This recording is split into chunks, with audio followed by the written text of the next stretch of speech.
ಏನು 2A ಎಲ್ಲಾರಂತ ಆದಿ ಬಣಿಜಿಗ ಪಂಚಮಸಾಲಿ ಕೂಡೋಕಲಿಗ ಜಂಗಮ ಸೇರಿ ಮರಾಠ ಸಮಾಜ, ಜೈನ್ ಸಮಾಜ, ಕ್ರಿಶ್ಚಿಯನ್ ಸಮಾಜ ಈ ಎಲ್ಲಗಳಿಗೆ 2D ಮೂಲಕ 7% ಕೊಟ್ಟಿದ್ದಾರೆ. ಅದರ ಒಂದು ಇಂಪ್ಲಿಮೆಂಟ್ ಮಾಡ್ಬೇಕಂತ ಹೇಳಿ ನಾವು ಮೊನ್ನೆ ಒಂದು ನಮ್ಮ ಸಮುದಾಯದ ಒಂದು ಹೋರಾಟವನ್ನು ಇಟ್ಕೊಂಡಿದ್ದೀವಿ.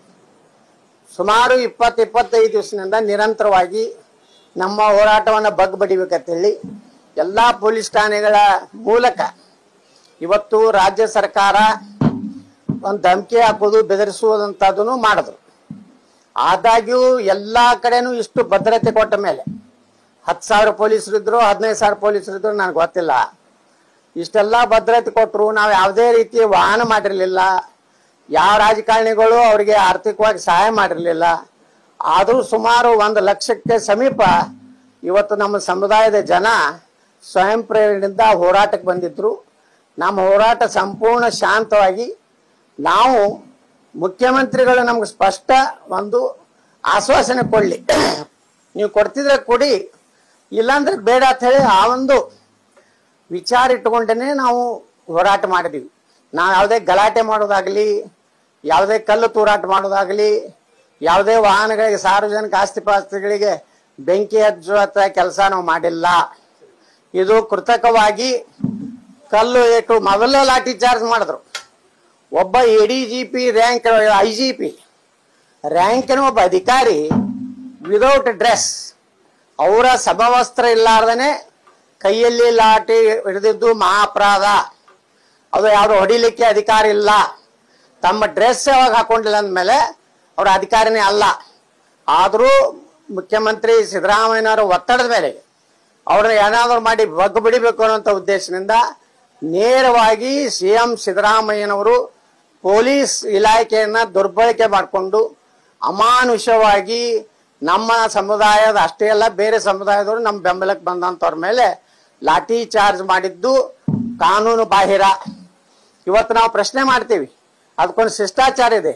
ಒಂದೇ ಲಾಠಿ ಚಾರ್ಜ್ ಮಾಡಬೇಕಾದ್ರೆ ಏನು ಮಾಡಬೇಕು, ಅಶ್ರುವಾಯು ಪ್ರಯೋಗ ಮಾಡಬೇಕಾದ್ರೆ ಏನು ಮಾಡಬೇಕು, ಗೋಳಿಬಾರ್ ಮಾಡಬೇಕಾದ್ರೆ ಏನು ಮಾಡಬೇಕು ಅನ್ನೋಂಥದ್ದು ಅದಕ್ಕೆ ಆದಂಥ ಒಂದು ನೀತಿ ಸಂಹಿತೆ ಇದೆ.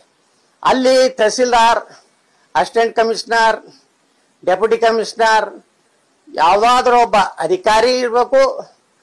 ಆ ಅಧಿಕಾರಿಗೆ ಅನ್ನಿಸ್ಬೇಕು ಈ ಒಂದು ಗಲಾಟೆಯಿಂದ ಸಾರ್ವಜನಿಕ ಆಸ್ತಿ ಪಾಸ್ತಿ ನಷ್ಟ ಆಗ್ತಾ ಇದೆ, ಬೆಂಕಿ ಹಚ್ತಾ ಇದ್ದಾರೆ ಅನ್ನೋಂಥ ಅಂದಾಗ ಮಾತ್ರ ಅದನ್ನೂ ಸಹ ಅವರ ಏನು ಮೈಕ್ ಇರ್ತದೆ, ಅವ್ರ ಒಂದು ಏನು ಸ್ಪೀಕರ್ ಅದ್ರ ಮೂಲಕ 3 ಸಲ ಎಚ್ಚರಿಕೆಯನ್ನು ಕೊಡಬೇಕು.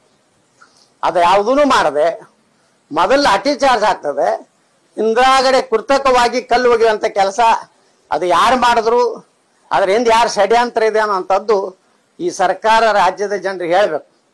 ಸಿದ್ದರಾಮಯ್ಯನವರು ಇವತ್ತು ನಮ್ಗೆ ಕೊಡ್ಲಿಕ್ಕಂದ್ರೆ ಪರವಾಗಿಲ್ಲ, ಕೊಡಲಿಲ್ಲ ಅಂದ್ರೂ ನಾವು ಕಾನೂನಾತ್ಮಕ ಏನು ಹೋರಾಟ ಮಾಡಬೇಕು, ಪ್ರಜಾಸತ್ತಾತ್ಮಕವಾಗಿ ಏನು ಹೋರಾಟ ಮಾಡಬೇಕು ನಾವು ಮಾಡ್ತೀವಿ.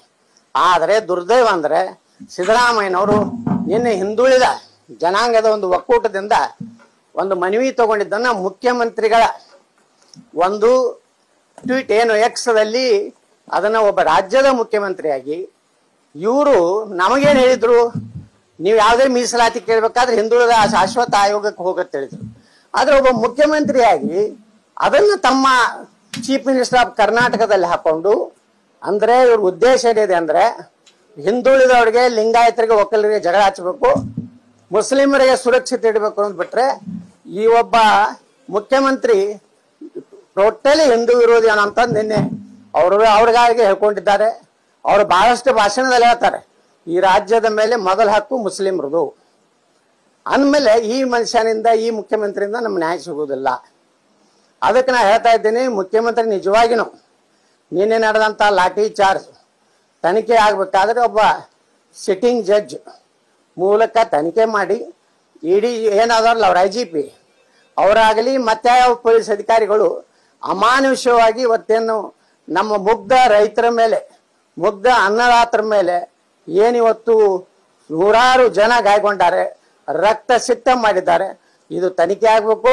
ಮನುಷ್ಯತ್ವ ಏನಾದರೂ ಮುಖ್ಯಮಂತ್ರಿ ಬಳಿ ಇದ್ರೆ ತನಿಖೆ ಮಾಡಬೇಕು. ಇಲ್ಲಾಂದ್ರೆ ನಾ ಅಧಿಕಾರಿಗಳ ಮೇಲೆ ರಾಷ್ಟ್ರೀಯ ಮಾನವ ಹಕ್ಕಕ್ಕೆ ನಾವು ಕಂಪ್ಲೇಂಟ್ ಮಾಡ್ತೀವಿ.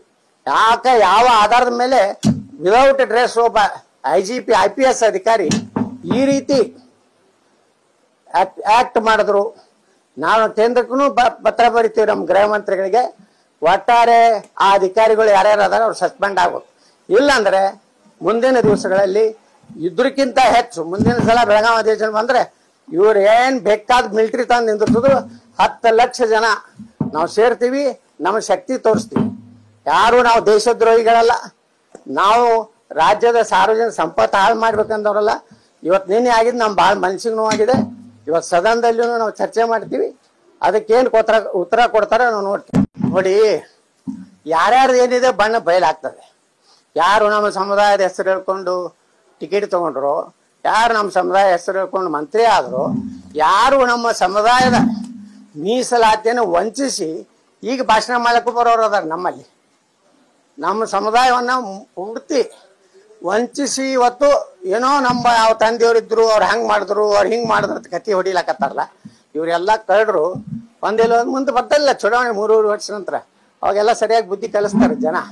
ಈ ಪ್ರಜಾತಂತ್ರದಾಗ ನಾವು ಹೋರಾಟ ಮಾಡೋ ಹಕ್ಕಿದೆ, ಮಾಡಿದೀವಿ. ಈ ರೀತಿ ಮುಖ್ಯಮಂತ್ರಿಗಳು ಪೊಲೀಸರನ್ನ ದುರ್ಬಳಕೆ ಮಾಡಿಕೊಂಡು ರಾಜ್ಯದಲ್ಲಿ ಒಂದು ಅಶಾಂತಿ ವಾತಾವರಣ ನಿರ್ಮಾಣ ಆಗಿದೆ. ಇದರಿಂದ ಸ್ಪಷ್ಟ ಆಯ್ತು ಸಿದ್ದರಾಮಯ್ಯನವರು ಹಿಂದೂ ವಿರೋಧಿ ಇದ್ದಾರೆ.